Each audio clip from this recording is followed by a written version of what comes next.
Hey guys, it's Morph, and in this video, we're going to be continuing the series of when to speak and when not to speak.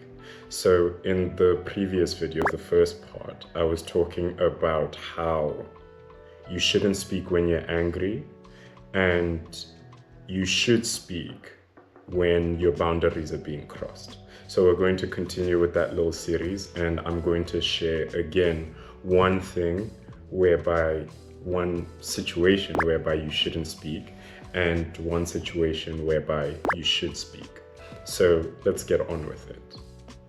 When you shouldn't speak, when you don't have all the information, when you don't have all the knowledge, and you are not confident in this situation with the topic that's being discussed, don't speak. We all have that one friend. We have that one friend who shares, multiple things. And sometimes it's on stuff they've barely studied or they're barely versed in.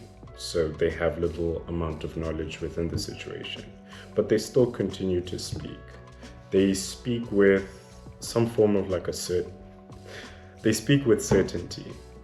But certainty, there's a difference between certainty and wisdom. Usually the people I know, the wisest people I know, speak with some form of curiosity. So they ask more questions rather than sharing their experience or their perceived knowledge. So with us speaking on things that we are uncertain about or have little knowledge in, it usually comes from a place of trying to impress other people. We are trying to impress them and show them that we have knowledge as well. But sometimes speaking on things that you don't really understand can cause the opposite effect of what you want. Rather than looking intelligent, they might think, get a load of this guy, he's talking about things he doesn't understand, and you look more like an idiot rather than what you're trying to be, intelligent. So, we are all guilty of this. I'm guilty of this. I've had situations whereby, like when I was younger, I was kind of obsessed with the idea of investing wealth, building this lifestyle.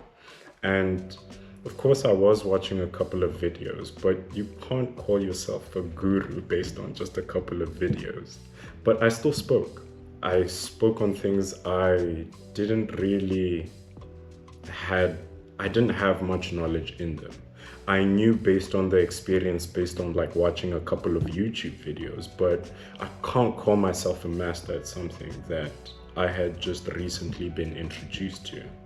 And I remember a certain moment whereby a friend of mine was sharing that, he had recently gone into this investment platform. And I was quick to say, oh no, that's not an investment platform. And our mutual friend, rather than him sharing his opinion, he asked, okay, based on what you've studied, do you think that applies as well? And then I said, yeah, it kind of does apply.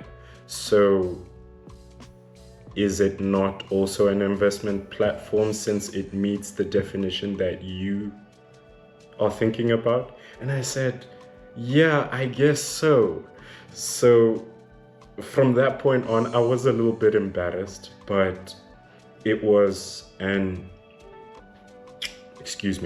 important lesson to learn at that point, because I didn't have all the facts, I didn't have all the knowledge. And then I had a very wise friend at the time, and he asked me certain questions just based on what I was saying and based on what the other person had said. And we came to the conclusion that I was actually wrong, and that I just needed to listen to what he had to say. So it's very important to listen.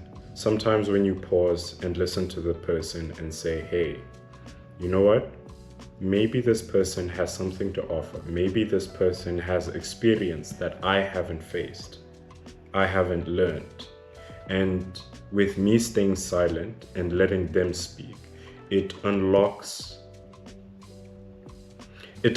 information that you can gain.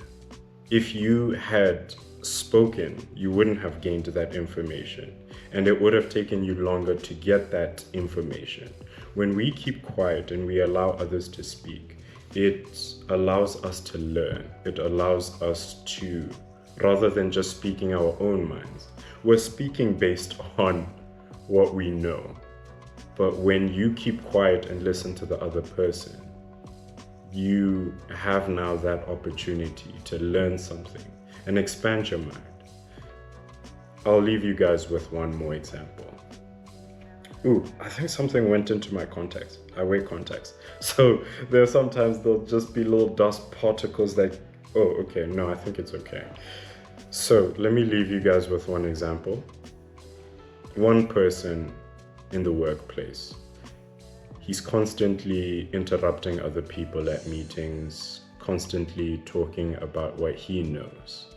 And as time goes on, he's not really performing as well as the standard the company has set. But look at the other person. This person, rather than speaking, he asks questions. He goes to his mentors, he goes to his peers and says, hey, I've been struggling with this part. Could you please help me? I want to at least improve on some of my work. And gradually he just kept on improving. He kept on improving, or she kept on improving. Doesn't really matter. It's just a fake character anyway. This person kept on improving, and afterwards they rose to the top of the ranks. They were awarded all these things, and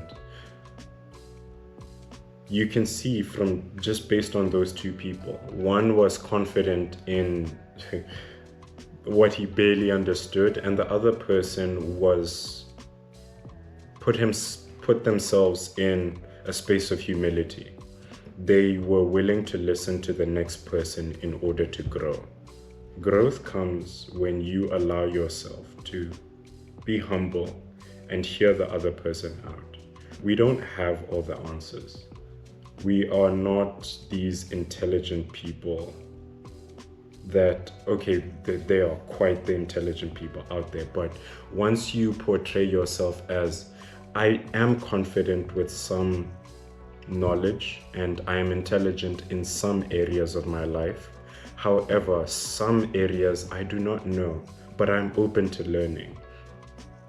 Once you come with that sort of humble mentality, it helps you and it changes the narrative of how other people view you now. So for example, your friends, they'll be like, oh, he's willing to listen. He's open to hearing the other person out. And it makes for great conversation because now you're sharing ideas as well. So it's a benefit to your relationships. It's a benefit to your mindset. And yeah, please do not speak on things you do not understand. It can be very detrimental.